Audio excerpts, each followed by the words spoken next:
Hello, Steve White, Steve White 89. So I watched the other one, The Beyond, the other film by Lucio Fulci, I think is how you say his name, starring is it Catherine or Kathleen? Catherine McCall. This one is it's very much like the other one. Pretty blonde girl finds herself the owner of a rundown hotel that her uncle used to own. It of course has a dark history. Some guest there once was trying to open one of the 7 gates to hell, which is apparently in the basement. And he gets killed by a bunch of townspeople who think he's a warlock. And of course, his spirit then, you know, haunts and possesses the house. Lots of horrible things happen. People die, of course. Some of them are kind of interesting and memorable. Some of them really well shot. There's a guy who falls off a scaffolding fixing the house. There's the husband who's working on the basement that's flooded. Not her husband. There's a husband and wife working on the house together, and the husband dies. The wife and the daughter go to the morgue, and the body comes to life. They find the body of the guy who was killed in the basement. She comes up when the basement's flooded, and they're testing the body, and they're finding life signs in it, and there's an interesting level of gore. Some of the gore is pretty good. There's a scene where someone gets their throat ripped out, and the effects are just as good as the house by the cemetery. Catherine's just as good in this film. She has a few more hysterical woman moments, which are a bit cringe, because I think this film came first. This is 1981. I'm not sure which of the two actually came first. But she did 3 films with Fulci, 3 horror films. And she kind of felt like she had sort of done it. And 2 of them made it on the Video Nasties list, so she did a fairly, she obviously achieved something there.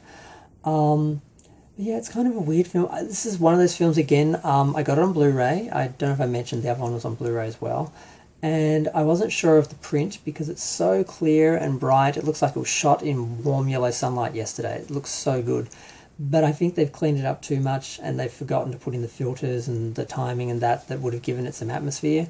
Or maybe this is just how this guy directed his horror films, and the production design, what he wanted it to look like. Maybe he didn't go for any of the cliched stuff that we normally have or expect in horror films. But there is that element. There's one great scene where she's going to the front door and it's windy, and there's like, you hear a wolf howling in the background, and it's almost like she's visiting the monsters for a minute. It's just really good. But there's this guy. He's quite hot. I thought he was John Saxon for a minute, but he's someone else.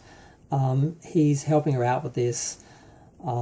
He's sort of researching this. He knows that the house, basically one of the 7 gates to hell or something, is in the bottom of the house and so forth. And as soon as he mentions that, the whole place just bursts into wind, and like they've opened the gateway and that, and they run away to go to the hospital. And suddenly, because when the gates to hell open, all the dead will basically come to life and walk the earth. So all the people in the morgue, the people in the hospital, the dead all come to life and start attacking them, and they run away. And the whole time during this film, there was a painting that this artist, because the guy in the hotel who got killed right at the start was an artist, and he was painting his vision of hell, which is basically just a grey sort of dead landscape of bodies and rubble and dirt and dust and smoke, and just sort of no nothing, just going off into the distance. And it's just storms and white and grey clouds and dirt and dust and everything. And that's how the film ends. They walk off into this, and during the film there's a character who's blind. She gets killed by a dog that is initially helping fight off zombies, but then turns on her and rips her throat out, which does look amazing. And one of the good things about these new prints that are so sharp and clean, look like they've been filmed yesterday, is you can see every little detail of the makeup, which is exquisite. But yeah, they go blind just like her. They have these eyes that look like this sort of green mold or something in the center. It's just really gross.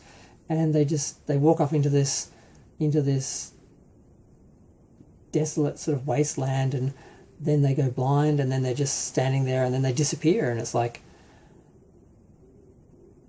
it's a mysterious ending. It's kind of like the other film where you have this mysterious ending, and it's kind of interesting. And some of the atmosphere is good, the acting is good in a way. Some of the elements are good. The music is just bizarre, but it's wonderful in an 80s sort of way.